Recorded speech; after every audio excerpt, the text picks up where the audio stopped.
Today on OCD Space, we are talking about what to do when you've got a worry or a concern and you don't have all the information.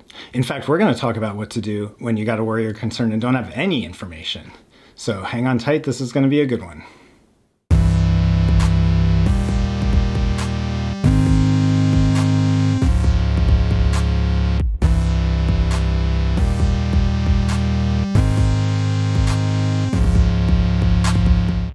Hey guys, welcome back. I'm Mike Parker and this is OCD Space, and this is your place for all things OCD. First things first, Happy New Year. It's 2025. I can't believe it. But here we are, and I hope your 2024s were okay. I'm not going to say great. I know a lot of you are having OCD stuff going on, but if it's okay, that's a good start. And let's hope that 2025 is even better, brings you guys lots of healing, recovery from OCD, all that good stuff. And hopefully this channel can be a part of helping you out.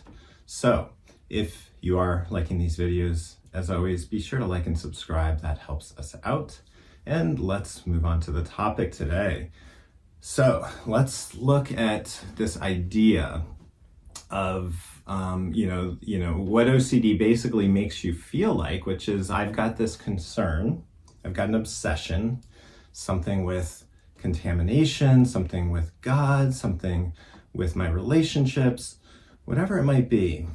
You've got this obsessive concern and it feels like you've got to collect more information. You're not ready to move on. You've got to get more information somehow before you can put this to bed and move on with your life. That's the crux of what OCD feels for pretty much everybody I've ever known that has OCD.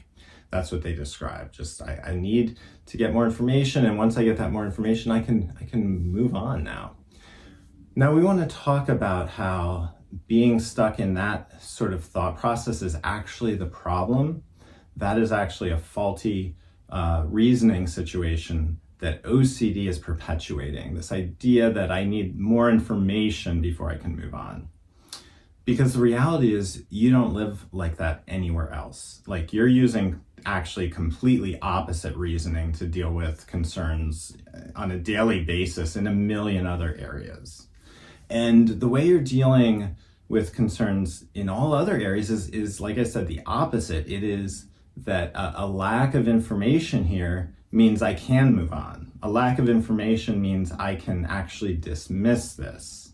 Not what OCD is telling you in the area of your obsession, which is a lack of information. Oh my gosh, alarm bells, I better get more.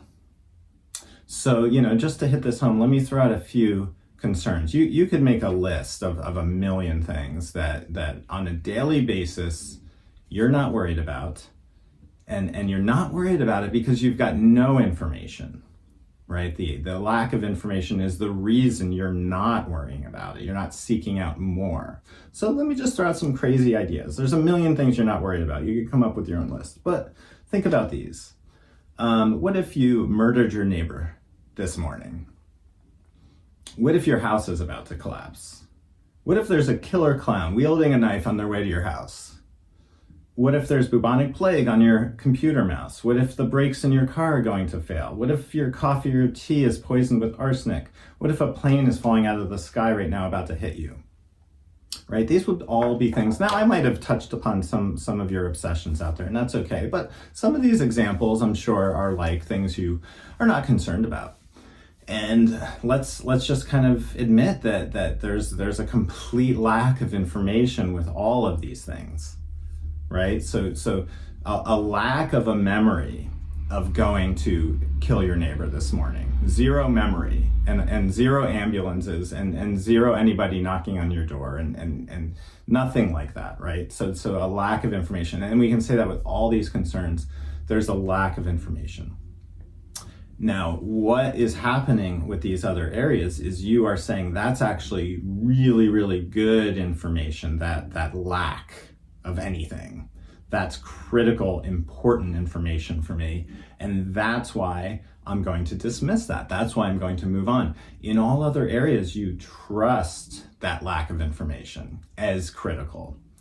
And that trust is so important to reasoning and not getting caught up in these obsessions.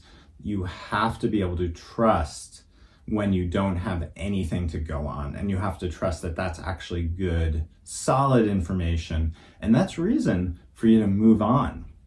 And in fact, that's reason to recognize that you never had any reason to stop either. So that's what we're looking at here. In the area of your obsession, we want to recognize this reasoning trap, this reasoning problem, that I am seeking out more information. And the reason why it's such a trap is there isn't any more information coming, because there wasn't any information to be found in the first place, and there isn't a concern. So, just to take this a little bit further, just to really hit this home, I want to also point out, what would it be like if society actually ran according to this logic? So OCD's logic is a lack of information. Woo, alarm bells. That's cause for concern, right? So let's just imagine the judicial system running this way, right? A lack of information is cause for concern. We're going to go out there, we're going to look at every citizen, and we're going to say, is there a lack of information that you've killed someone? Oh, there is? Okay. You know what? We're going to put you on trial for murder because there's a lack of information that you've done anything wrong. Our alarm bells are going off. You're going to trial, right? That's basically OCD's logic in practice. And we want to recognize, wow, that is not exactly right. That's not making sense when I zoom out of my life and look at, the fact that I'm falling for this OCD trick. Now, I'm going to add one other thing to this. So let's just say you're ready for this. You are recognizing, wow, I just have to accept there's no information. I have to accept there's no more information coming, and I've got to accept I'm going to move on here. What that means is you're going to start to do nothing. You're going to stop all those compulsions. The thing you got to be ready for then is what we are calling the void. This is another concept in I-CBT, which is the void is the space that you will encounter when you stop doing compulsions. So when you've been doing something and it's been filling up your life and it's been filling up your headspace for years, and you suddenly stop, you're going to feel this intense, deep emptiness. You're going to feel a void. You're so used to seeking out more information. And we want to say that's good, right? That's what's supposed to happen. If you're feeling that void, there is no other way this is going to play out. If you've been doing something and it's been filling up your life and you stop it, that's exactly how it's going to feel. It's going to feel empty. It's going to feel maybe anxiety provoking. It's going to feel unsafe. It might feel weird. It might feel icky in some way. And we want to say, that's good, right? That's exactly what you're going to feel if you're doing this the right way.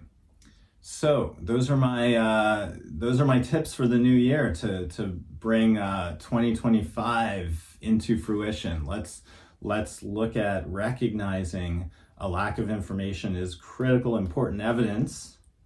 I'm going to accept that as my cue to move on. And let's start to recognize that void you're going to feel when you stop doing compulsions is a good thing. It's going to be uncomfortable for a little while, and eventually it's a space you can fill up with other things. So anyway, hope this was helpful, guys. And once again, happy 2025. It's going to be a good one. And until next time, take care and trust yourselves.